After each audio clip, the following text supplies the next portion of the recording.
Welcome back. Welcome back to the pod. My name is Peter Kim, and that is our host. Kim. That's right, and we are the host of Two Kims, One Pod. One Pod. You guys, I can't wait to. First of all, I can't wait to be back in the same room with you, Angie, because it's been too long. And it has been too long. We took a break on our live touring, but guess what, folks? We're coming back live, baby! So if you are in the PNW, Pacific Northwest area, and we're specifically talking about Portland, Oregon.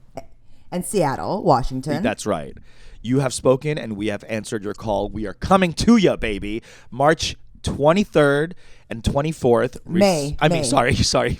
It's too late for that. May 23rd and 24th, respectively. Portland, Seattle. Mark your calendars. Tickets are up for the Hereafter, which is the venue in Seattle. So go find tickets. Get them right now. They're going to be sold out. So please go buy them. We celebrate AAPI month accordingly. That's right. By supporting two of the loudest Asian people you know. Yes. So they're two of the most toxic Asian people you know. Right. Toxic, loud, and oftentimes annoying. So see that in person. And we'd love to meet you. If you haven't been out to a Two Kim show, we do stand-up, we do games, we do segments that we do on the pod. We have special guests. So it's going to be so fun. And, it's community building, baby. So come on out. Seattle Hereafter, May 24th. Tickets are up. Tickets are not up for Helium Portland yet, but they will be up. So I believe in the next few days. So please get your calendars, mark them down. And also, if you'd like to see me at the Irvine Improv, if you guys are in the OC, SoCal area, I will be headlining my first improv gig. It is stand-up. It's not an improv. It's just the clubs are called improv. And I'm a little scared. I'm nervous because it's a big room. It's 490 seats. I've done the room before opening for Fortune Feimster. Yes. And it was fun to do a feature set in that room, but as a headliner, you really have to fill that up. So please, if you're in the area, and if you'd like to join us, please come to the Irvine Improv, the late show, 9:45 p.m. I know it's late, but it's Friday. Get drunk and get rowdy. I don't even care if you're drunk at the show. Yeah, and then drive down to OC. No, the Irvine Improv is in this huge mall in Irvine. And it's one of those like outdoor like SoCal type malls that's like real bougie and nice and have a lot of like food places. So go eat, go drink, go hang out, have a night, and come out May 3rd, Friday. I'll be headlining. So that's all the business. So exciting, Peter. So exciting. Unji, I'm freaking out. I'm like freaking out because first of all, you've been doing an hour. No, not about the hour. The hour's fine. Like that's more stamina. Like I'll have the stamina to get there, and not like run out of breath or like whatever, start like flop sweating on stage.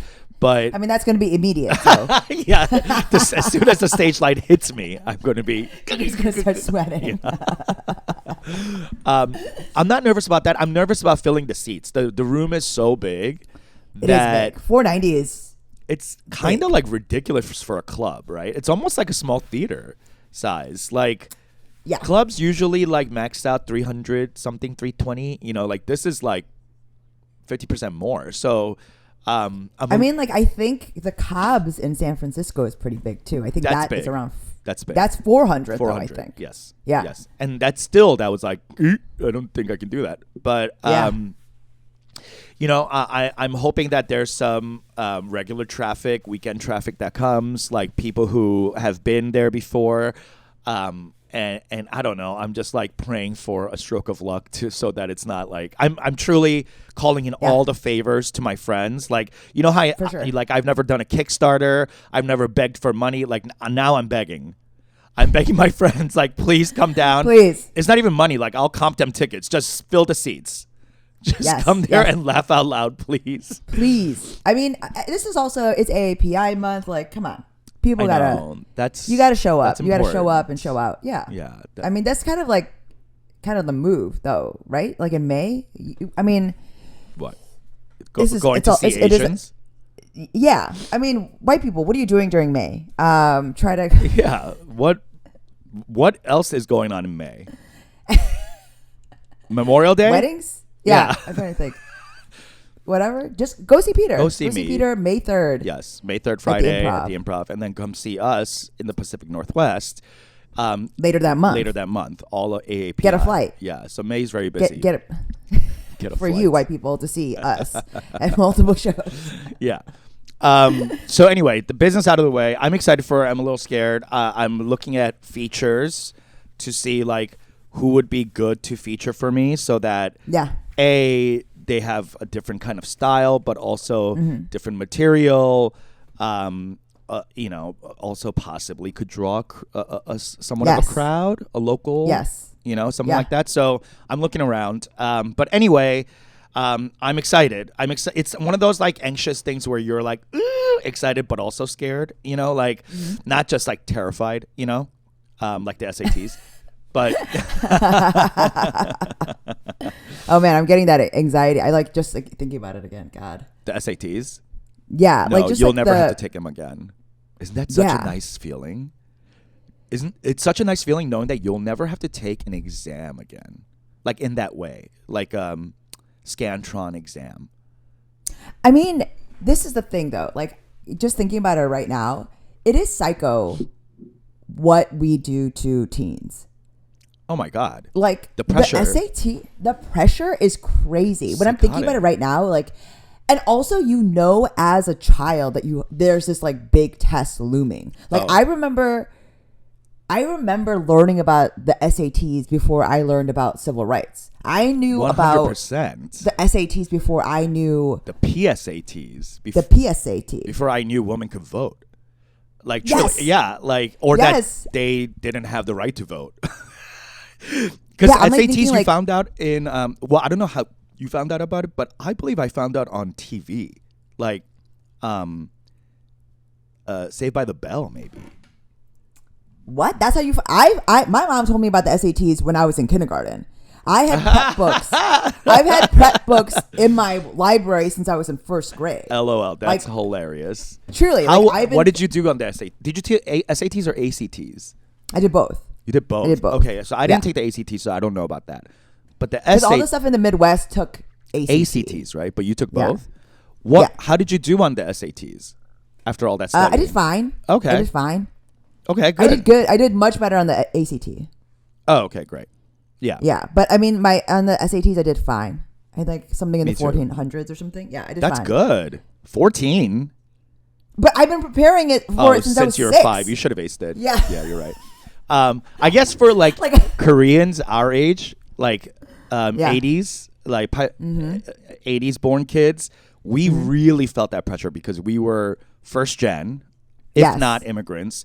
So our parents had no idea what we were stepping into. They were like, take this book and fucking remember these vocab words and make sure your analogies are right. I mean, just like prepping in a way that felt like, that's what I mean. Like the pressure that you're putting on such a young child and for such a long time. Yeah. It'd be one thing, it was like intense and you're like, you start to prepare for it, understand what it is when you're like 15, 14, like you enter high school and you're like, oh, there's this big test.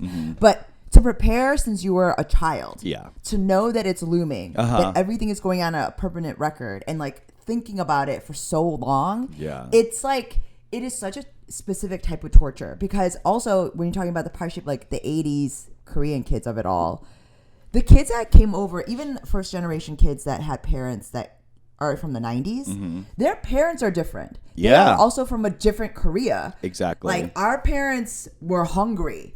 Yeah, desperate. Like they remember hunger. So we were their lifeline. We were the insurance policy that they threw everything into. This is the 401k. Yeah, honey, and guess what? It's been emptied. It's been the stock market was bad. It crashed. None of these bonds, none of these assets have any value. You were unwise to put it in this. They didn't even get $1,400 back. I mean, truly like brutal. But I mean, because I was just thinking about very specifically the difference in the type of immigrants, like generationally. Mm-hmm. Like if you were 90s or like, I mean, basically even Gen Z immigrant kids, their parents are so like they come different. Fully speaking English. Yeah, yeah. Like it's a different thing. But even if they don't, like, even if they are like coming from places where their parents don't know any English, they're coming into a culture in America that is very different. Yes, like we grew up in a time when there weren't. We grew up in a time where there weren't even sushi restaurants. Yeah, exactly. You know, like it was a new thing when sushi made an appearance in the culture. I know. Yeah, and everyone was like, "Ooh, I'm never gonna get full." Yeah. But they're like, ew, what's this like crazy thing? And it was like only a thing that very bougie rich people did. It was not in the mainstream at all. That's right. Or it was like very like Asian thing to do. I mean, people are talking about kimchi in a way that's like, you know what I mean? Like I know. I have white friends that make kimchi more often than I do. It's troubling. It really is. And it tastes like shit. It tastes like shit. I don't know. They don't got the right gochugaru. You know how like you have to get the right gochugaru? You can't just like use like chili flakes. You know what I mean? No. Like you can't. You have to get like the real gochugaru that's been like hardened with the sea salt, and then like like you can't just use regular gochugaru. And you have to use if you're using like chut or like fish sauce. Yeah. Each fish sauce or like 새우젓 or something makes it taste so different. So like radically. That's what exactly. And that's what white people, your white friends probably don't know. They're just following a recipe and they're going, this is kimchi, but like, no, that's not kimchi. That's fermented cabbage, honey. Okay. But you're right. I was watching Top Chef yesterday and they had kimchi as one of like the secret ingredients they had to use. Oh, okay. That's easy. That's not even so easy. Yeah, exactly. Yeah. And I was just thinking like, wow, they're really our food culture at least has really come around hard. A lot like the Japanese American culture where like it started with sushi and then people started getting into like manga, anime, all that stuff. And, of course, video games has been huge and that's been coming out of Japan since day one. But now like Korea has kind of taken over the major East Asian like cultural export, and we no longer. I mean, we still like indulge in Japanese media and stuff like that, but like way less than we used to before Korean media became like the Hallyu became like huge. Yeah. Right. Yeah. So it's kind of like off. I don't know how you feel, but I feel like a little off put sometimes when our culture is completely saturated into something like a Top Chef or like a Bravo or something. And I'm just like, what? And people are talking about like K-dramas and stuff like that. I'm just like, I don't know how to feel. Like, I feel like seen, but also like, it's, I don't know. It's unsettling to me.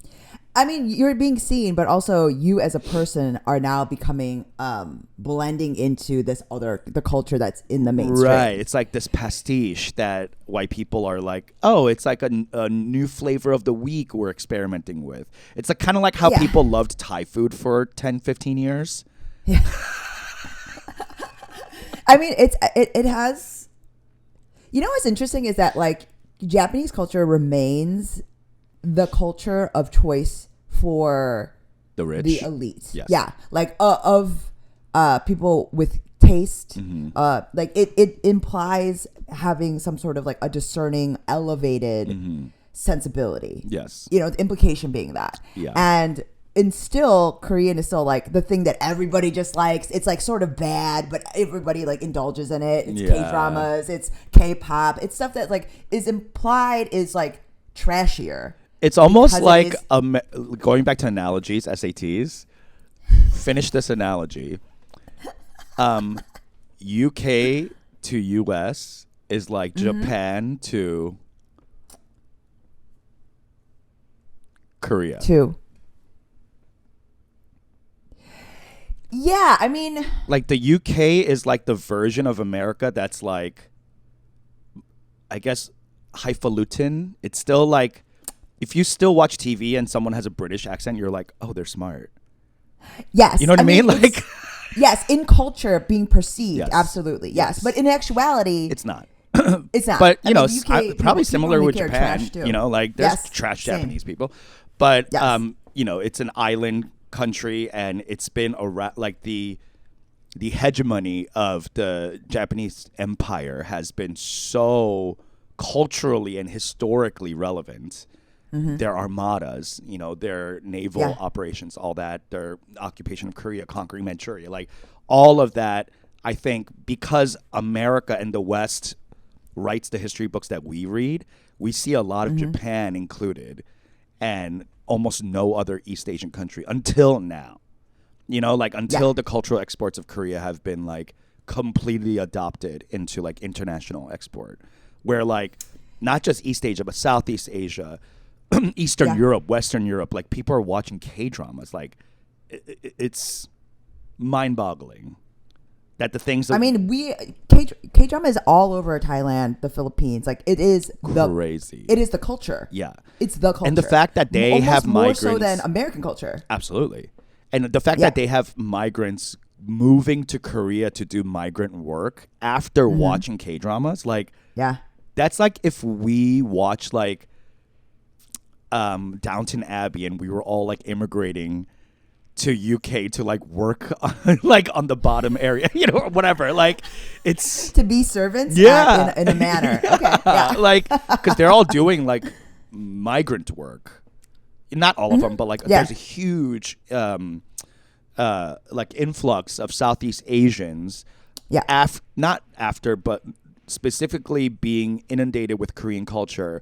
And also choosing to move to Korea to live as a like second-class citizen, like that to me is so.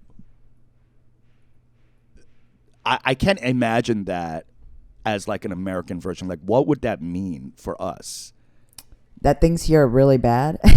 Yeah, I guess if things get really bad here. I mean, because we don't know what it's like to be an immigrant. Like, if you truly get down to it, every immigrant at its core is not only a survivor but a dreamer, right? Like the impulse to survive and thrive is very deep and strong. And again, not saying that anyone that stays doesn't have that, but the other Pussies? No. No, but the other part, right? The part that compels you to leave is the dreamer part. Yes. And probably you're forced to dream because you have maybe no other option besides like selling your kids off to like work stuff, I mean, because the reality is that, I mean, most places, you can say what you want to say about America because it is very limited in terms of class mobility here, but it is more than most anywhere else in the world. 100%. Most anywhere else in the world. Like most anywhere else in the world, they hear your name, see your face, and then you're done. Yeah. Like India, there are like entire family names that are like, oh, you can't work here. Done. Crazy. And it's the same thing in Korea, same thing in like France. Like class mobility is very, very much not a thing most anywhere else. And it's pretty bad here. Oh, but the dream is that it is slightly better. Slightly better. For sure. I mean, yeah, we can't say that we're not better than people everywhere else in the world right now. I mean, you and I both are. I mean, the idea is that basically in America, the class mobility that occurs is almost entirely from immigrants. So that's the reason why you and I are able to like, and that's it. It's not like our parents are better off. They didn't experience any mobility. No. I don't think maybe they dreamt of it, but they really were dreaming for us. Like, I think most of my mom's or your mom's generation, I think, not has given up, but like they knew that coming here means that it was a step towards their children's future, not really theirs. Like they came here to be working class. For sure. I think my mom definitely had dreams of like moving up. Yes, mine too. But squandered it all. Like Absolutely. Literally every chance they got. And now that I'm where I am, they're like, well, I guess we squandered his chances too. I mean, it's crazy to consider. I mean, I was thinking about how often my parents came home with like a different scheme. You know that you're working class or poor when your family, like every couple months, like had a new thing that was going to change your life. Exactly. Right? It was an Amway. It was like some other sort of like Mary Kay, a new product from Korea that they could possibly hawk faster than an H Mart. Yeah. Like, it was all like when I think about all the boxes. Oh my god. The boxes of products. Just shoved into the corner, stacked. It's like that thing where, remember in Beef when he like shows him all the like papsut, all the rice cookers stacked on the wall. I was like, oh my god, that was my house. Yes. At one point, my uncle, my samchun, who had ruined his used car dealership business, ruined his real estate business. Mm-hmm. And by the way, this is all through personal bridges burned. And then also ruined his nail salon that he opened for his wife. Wow. So many people gave him chances, though. He gambled and borrowed from banks and then fucked it all up. I mean, it's crazy because like it's so much capital for a used car dealership. Mm-hmm. For, what was the other one? Real estate. Real estate. That's not really capital, but you do have to have a license. He's an agent. Yeah. But the nail salon, that's capital. Huge capital. And it did. But the thing is, sometimes like these things did well for a while. So it built capital for the next thing. And then he would like waste all the money. Squander. So that's like the name of the game for I our love family. the squander too. Yeah. Squander's kind of like a vibe with me as well. So he came over one day, my samchun, and this is when he was divorced from his wife and whatever, lost the nail salon. And she got the nail salon in the divorce? Yes. And then it got ruined another way. But it doesn't matter. That doesn't matter. So fire? Like okay. She was selling stolen bags out of the back and the FBI caught her and they had to shut her down. Yeah. It was like a 6-month sting. Anyway. Okay, can I just say something to the FBI? Move on. You don't have anything better to do? Go arrest Diddy. Thank you. The fucking Homeland Security doing? And what is HSI? Have we ever heard of HSI before this sting, this Diddy thing? Like, why are we coming up with new police? This is crazy. It's so psycho. I mean, truly, like, it's do a sting, a raid on a lady, immigrant woman's making a few extra $100 a month. No, she was making a lot. It was a lot because she was. That's why she was selling Gucci off the truck.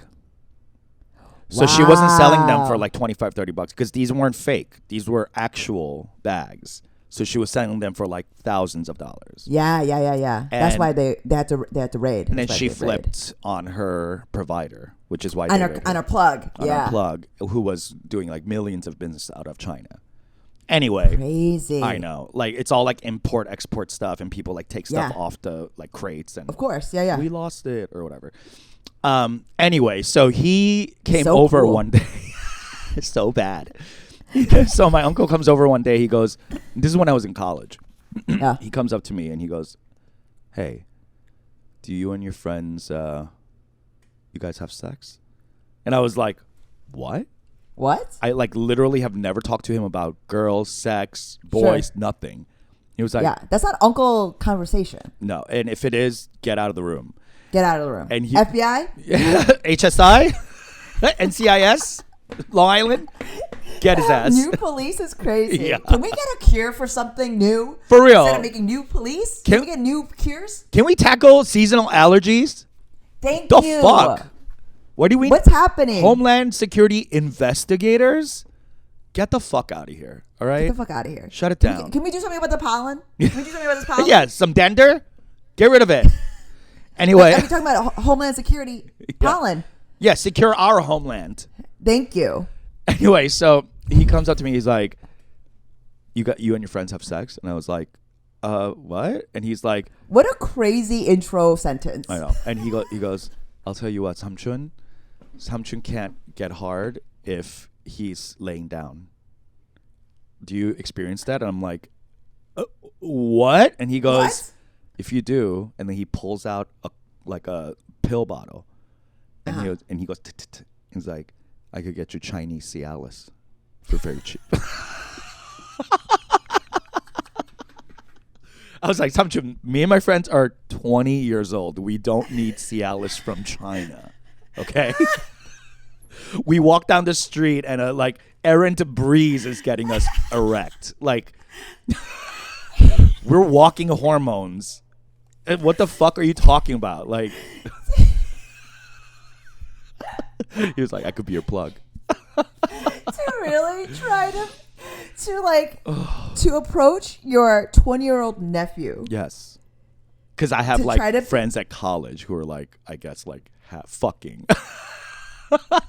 Because all of the ajishis he knows are like, nah, we don't need this. They all died of heart attacks after taking Chinese Cialis. Anyway, so. Oh my God. Yeah, it's been. That is so funny.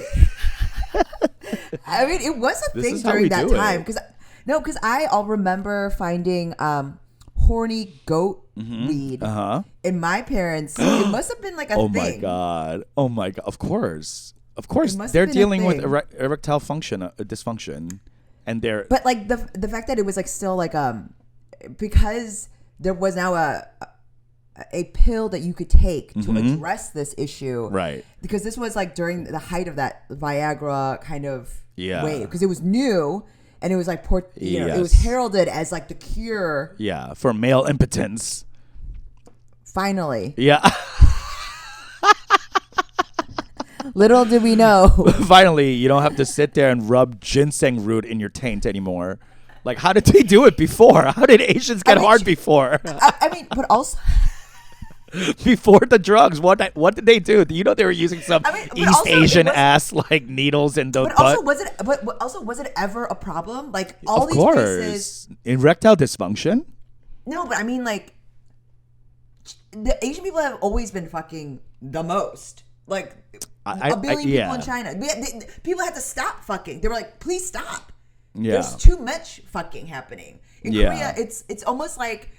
Since all the Cialis and stuff Viagra has come onto the market, I mean, Korea actually has a lower birth rate now. Well, okay, speaking of which, not to just switch subjects real quick, but have you heard of this new feminist movement in Korea called 4B?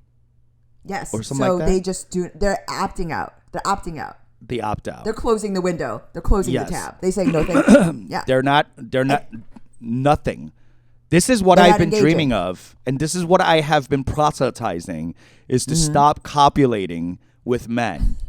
Stop giving them until they show up and show out. And the women in Korea have, at least the movement in Korea, has really locked down the pussies. There is no vaginal, and not even just like intercourse, but there's no like sexual congress happening because of this movement. So if you guys don't know, there's this 4B movement in Korea. I think that's what it's called. It's I forgot what it stands for. It's wait, let me look this up. It's but there's a movement in Korea. It's a new feminist movement, and not new. It's been like 10-15 years old, but it's really caught on now, especially because of all the essay that's been happening with like hitting cameras and all that nonsense that like Korean women have to go through, and so they were like, you know what, you're not going to change your ways, we'll change our ways. How about that? And we'll stop fucking you. We'll stop hanging out with you. We'll stop dating you. Nothing is happening from now on until you start acting like a fucking gentleman, like a human being, and treating me like a human being. So it's actually called the 4B. It's actually like the 4 no's. So like in Korean, the 4 B's is like bihan, bichusan, like no marriage, no childbirth, no romance, or no sexual relationships. Boom. So that's what I'm talking about. We need to get that started here. How do we do that? Like that's the Korean cultural export we need. You know? I mean, like truly, like there's something Greek about it, right? That it's what is it? There's that Greek play where the women refuse to have sex with men until they stop the war. Oh yeah. And it's God. Terestes or something like that. Yeah, I remember that. So we should look it up, but like there is something very Greek about it. Like it is a corrective punitive measure. Yes. That is supposed to elicit specific behavior. Yes. Right? As a parent, this is the best way. You show, you don't tell. Right? You demonstrate. There are real consequences to your actions. And not until you fix the behavior yes. do you get what you want. Yes. So, I mean, there's something about it that really does feel very Greek, but also, of course, it's Korean women that do this. Like, of course. You know what I mean? Because there is something about the fuck it of it all that is very modern Koreanness. Exactly. Like, and just I wonder if that will...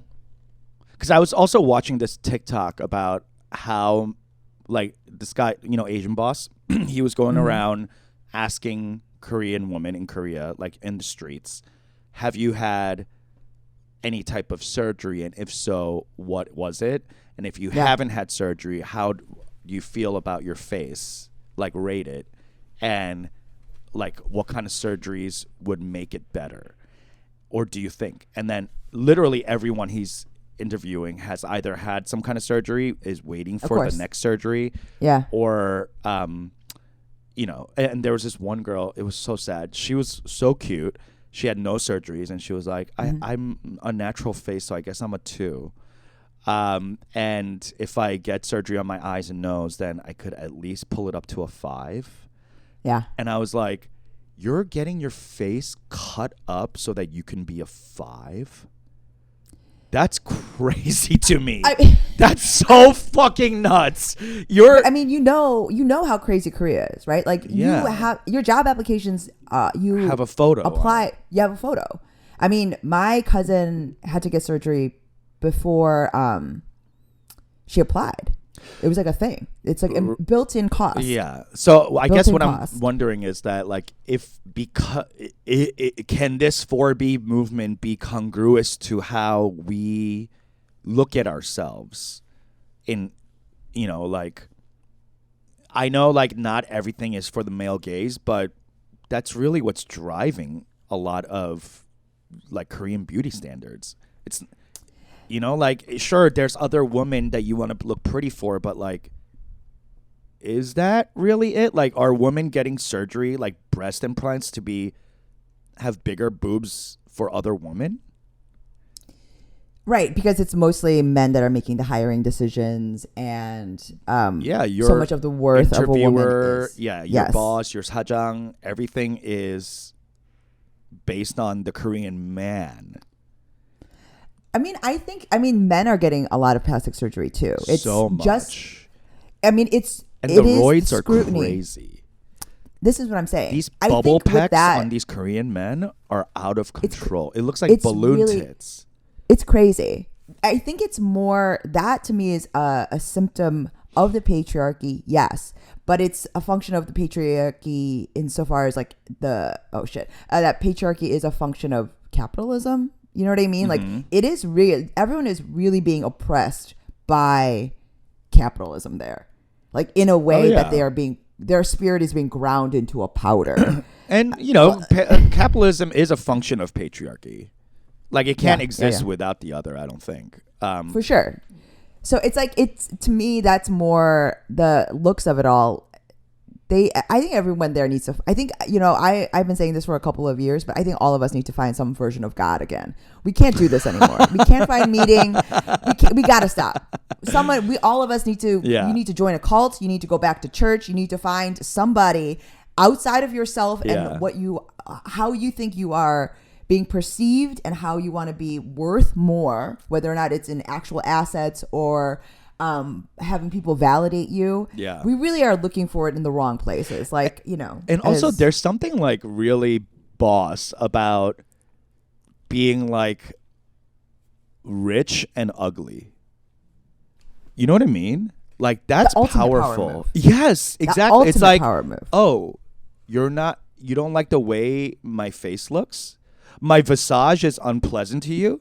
Okay, eat my entire asshole because I own this country. Like, what the fuck? Eat my asshole because I will pay you to do it. And you need this money. And yes, and you'll say, thank you, can I have some more? Okay? You'll ask for seconds and dessert because Listen, changing your face or body is like, it's such a like, it feels poor. You know what I mean? It's giving poverty. Like, to have to like change the most shallow thing about you to fit in feels like it's screaming you have no power. So there's something really like unctuous about being fugs and being like, okay. Wait, how are you using this word unctuous? Because like unctuous yummy. means oily, right? Yeah, like meaty and you know, like umami about like. Because typically unctuous is used to describe like slimy slipperiness. Oh really? Unctuous is like oily. Good food. Okay, so yummy. That for you is like unctuous. Yeah, something like mouthfeel, like a umami mouthfeel. That's like oily, but it fills the mouth with like taste. And there's something like really like round and yummy about being a fugly bastard and being like, and what?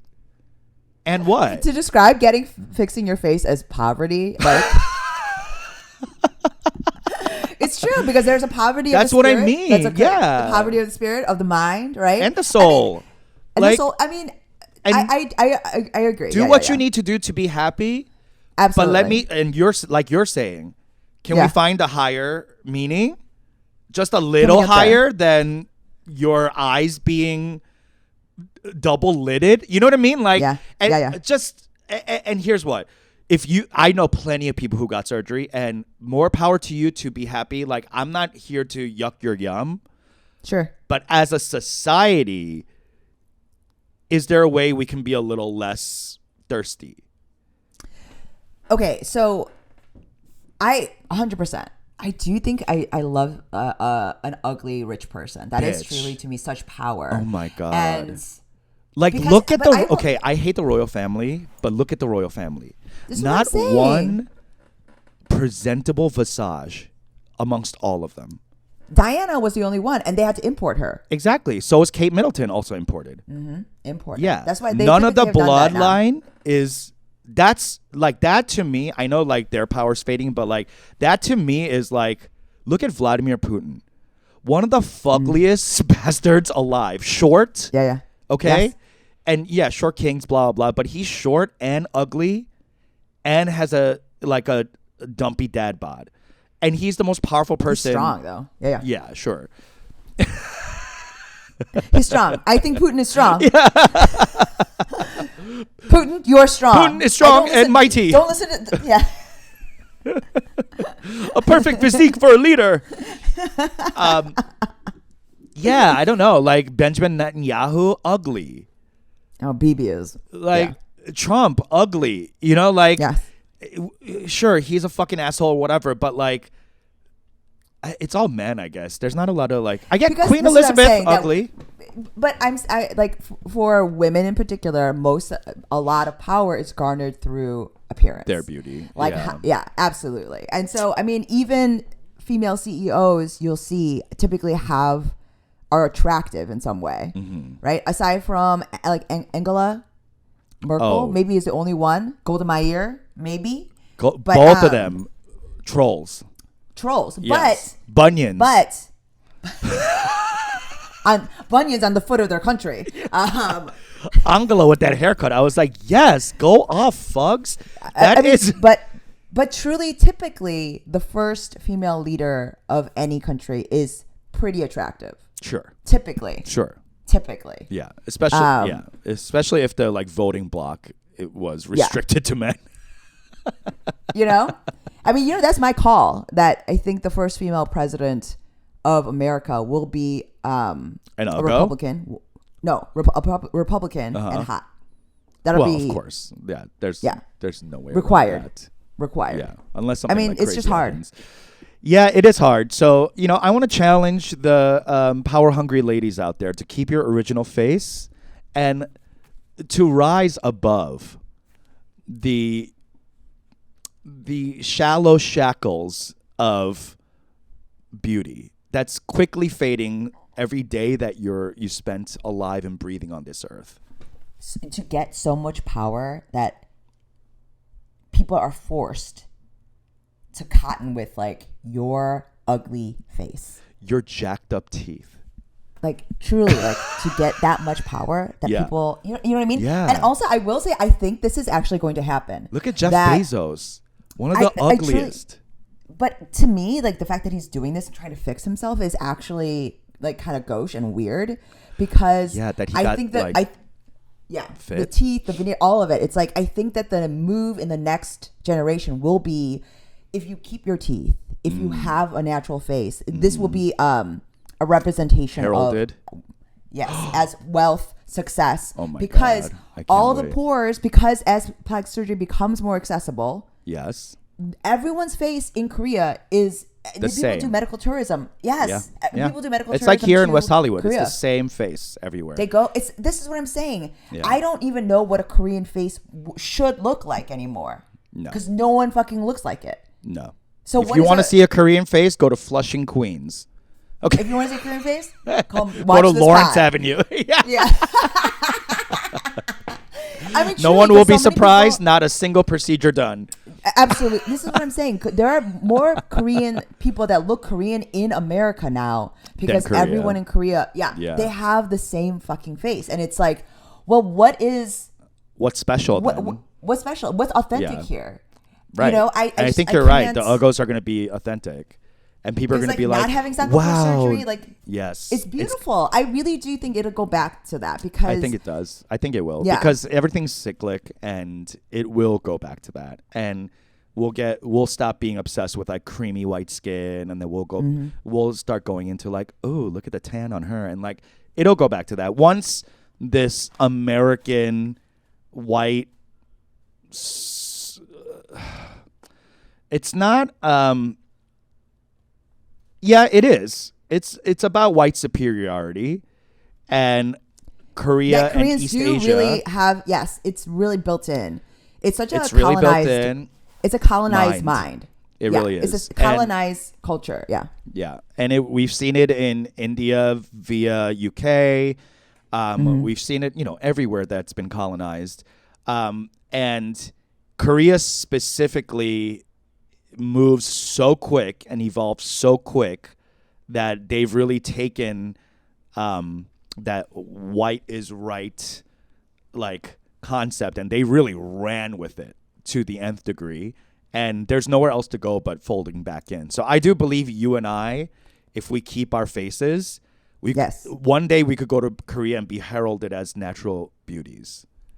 But, unless I get this lip filler, like I busted my lip, guys, and this is why. But you're gonna have to need to fix that, because that doesn't look good. You keep like looking at yourself like, wow, she's Angelina Jolie, but it looks like you have it looks like a giant bug took a shit on your mouth.